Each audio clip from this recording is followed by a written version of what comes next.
How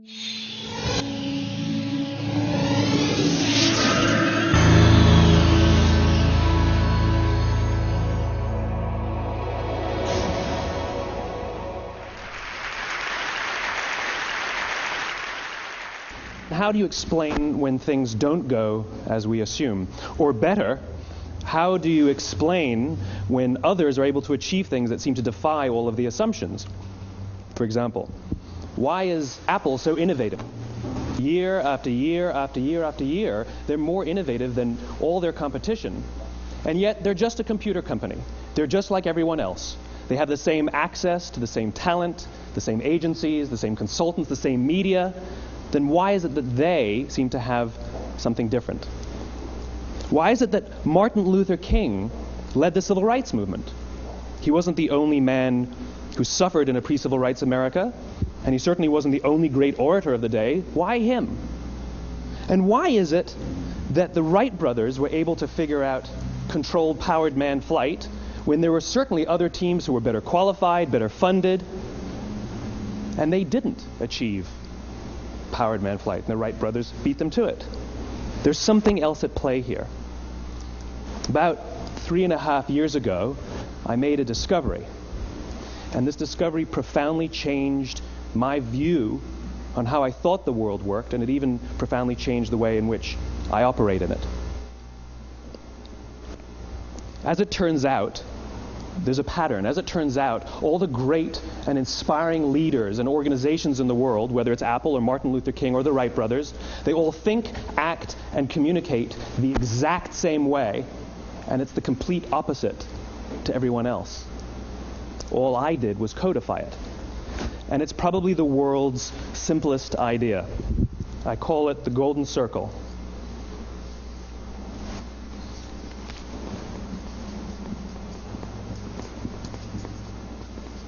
Why, how, what? This little idea explains why some organizations and some leaders are able to inspire where others aren't. Let me define the terms really quickly. Every single person, every single organization on the planet knows what they do 100%. Some know how they do it, whether you call it your differentiating value proposition or your proprietary process or your USP. But very, very few people or organizations know why they do what they do. And by why, I don't mean to make a profit. That's a result. It's always a result. By why, I mean what's your purpose? What's your cause? What's your belief? Why does your organization exist? Why do you get out of bed in the morning? And why should anyone care? Well, as a result, the way we think, the way we act, the way we communicate is from the outside in. It's obvious. We go from the clearest thing to the fuzziest thing. But the inspired leaders and the inspired organizations, regardless of their size, regardless of their industry, all think, act, and communicate from the inside out. Let me give you an example. I use Apple because they're easy to understand and everybody gets it. If Apple were like everyone else, a marketing message from them might sound like this: we make great computers. They're beautifully designed, simple to use, and user-friendly. Want to buy one? Meh. And that's how most of us communicate. That's how most marketing is done, that's how most sales is done, and that's how most of us communicate interpersonally. We say what we do, we say how we're different or how we're better, and we expect some sort of behavior, a purchase, a vote, something like that. Here's our new law firm. We have the best lawyers with the biggest clients. We have, we always perform for our clients, do business with us. Here's our new car. It gets great gas mileage. It has, leather seats. Buy our car. But it's uninspiring. Here's how Apple actually communicates. Everything we do, we believe in challenging the status quo. We believe in thinking differently. The way we challenge the status quo is by making our products beautifully designed, simple to use, and user-friendly. We just happen to make great computers. Want to buy one? Totally different, right? You're ready to buy a computer from me. All I did was reverse the order of the information. What it proves to us is that people don't buy what you do, people buy why you do it. People don't buy what you do, they buy why you do it. This explains why every single person in this room is perfectly comfortable buying a computer from Apple. But we're also perfectly comfortable buying an MP3 player from Apple, or a phone from Apple, or a DVR from Apple. But as I said before, Apple's just a computer company. There's nothing that distinguishes them structurally from any of their competitors. Their competitors are all equally qualified to make all of these products. In fact, they tried. A few years ago, Gateway came out with flat screen TVs. They're eminently qualified to make flat screen TVs. They've been making flat screen monitors for years. Nobody bought one. And Dell came out with MP3 players and PDAs. And they make great quality products, and they can make perfectly well-designed products, and nobody bought one. In fact, talking about it now, we can't even imagine buying an MP3 player from Dell. Why would you buy an MP3 player from a computer company? But we do it every day. People don't buy what you do, they buy why you do it. The goal is not to do business with everybody who needs what you have. The goal is to do business with people who believe what you believe. Here's the best part. None of what I'm telling you is my opinion. It's all grounded in the tenets of biology, not psychology, biology. If you look at a cross-section of the human brain, looking from the top down, what you see is the human brain is actually broken into three major components that correlate perfectly with the golden circle. Our newest brain, our Homo sapien brain, our neocortex, corresponds with the what level. The neocortex is responsible for all of our rational and analytical thought and language. The middle two sections make up our limbic brains, and our limbic brains are responsible for all of our feelings, like trust and loyalty. It's also responsible for all human behavior, all decision-making, and it has no capacity for language.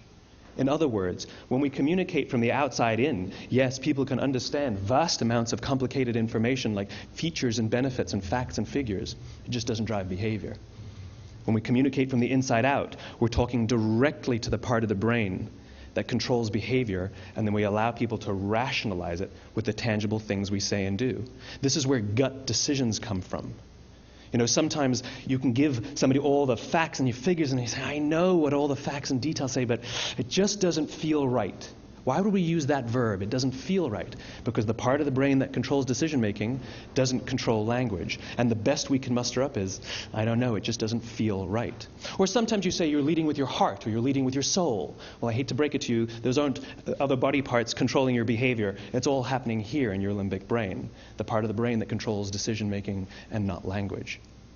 But if you don't know why you do what you do, and people respond to why you do what you do, then how will you ever get people to vote for you or buy something from you, or more importantly, be loyal and want to be a part of what it is that you do? Again, the goal is not just to sell people who need what you have. The goal is to sell to people who believe what you believe. The goal is not just to hire people who need a job. It's to hire people who believe what you believe. I always say that, you know, there's if you hire people just because they can do a job, they'll work for your money. But if you hire people who believe what you believe, they work for you with blood and sweat and tears. And nowhere else is there a better example of this than with the Wright brothers. Most people don't know about Samuel Pierpont Langley. And back in the early 20th century, the pursuit of powered man flight was like the dot-com of the day. Everybody was trying it.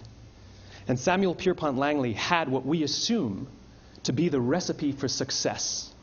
I mean, even now, you ask people, why did your product or why did your company fail? And people always give you the same permutation of the same three things.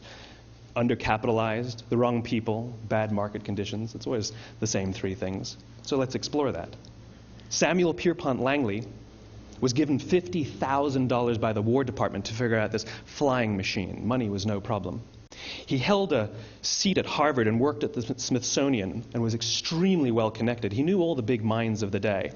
He hired the best minds money could find, and the market conditions were fantastic. The New York Times followed him around everywhere, and everyone was rooting for Langley. And how come we've never heard of Samuel Pierpont Langley? A few hundred miles away in Dayton, Ohio, Orville and Wilbur Wright. They had none of what we consider to be the recipe for success. They had no money. They paid for their dream with the proceeds from their bicycle shop. Not a single person on the Wright brothers' team had a college education, not even Orville or Wilbur. And the New York Times followed them around nowhere. The difference was Orville and Wilbur were driven by a cause, by a purpose, by a belief. They believed that if they could figure out this flying machine, it'll change the course of the world. Samuel Pierpont Langley was different. He wanted to be rich and he wanted to be famous. He was in pursuit of the result. He was in pursuit of the riches. And lo and behold, look what happened. The people who believed in the Wright brothers' dream worked with them with blood and sweat and tears. The others just worked for the paycheck. And they tell stories of how every time the Wright brothers went out, they would have to take 5 sets of parts because that's how many times they would crash before they came in for supper. And eventually, on December 17th, 1903, the Wright brothers took flight. And no one was there to even experience it. We found out about it a few days later. And further proof that Langley was motivated by the wrong thing, the day the Wright brothers took flight, he quit. He could have said, "That's an amazing discovery, guys. Now we'll improve upon your technology." But he didn't. He wasn't first. He didn't get rich. He didn't get famous. So he quit. People don't buy what you do, they buy why you do it. And if you talk about what you believe, you will attract those who believe what you believe. Well, why is it important to attract those who believe what you believe? Something called the law of diffusion of innovation. And if you don't know the law, you definitely know the terminology. The first 2.5% of our population are our innovators. The next 13.5% of our population are our early adopters. The next 34% are your early majority, your late majority, and your laggards.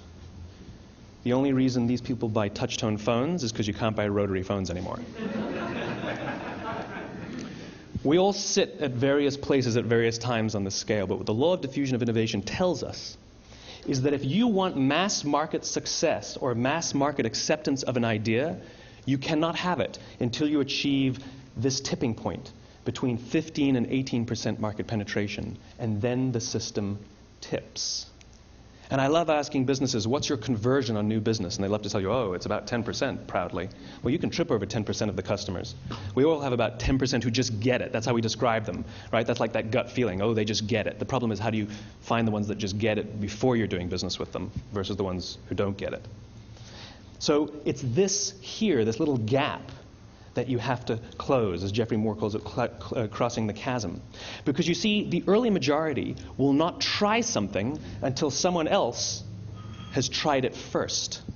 And these guys, the innovators and the early adopters, they're comfortable making those gut decisions. They're more comfortable making those intuitive decisions that are driven by what they believe about the world, and not just what product is available.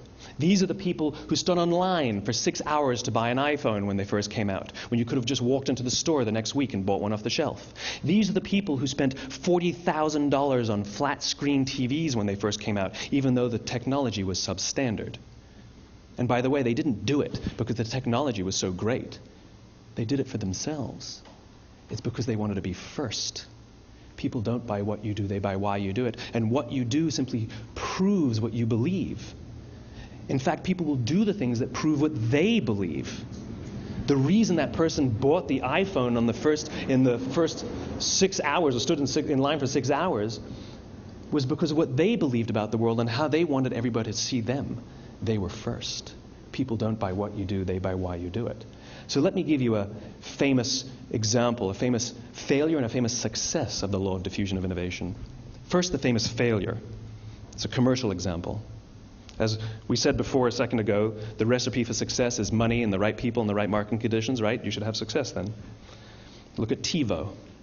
From the time TiVo came out about 8 or 9 years ago to this current day, they are the single highest quality product on the market.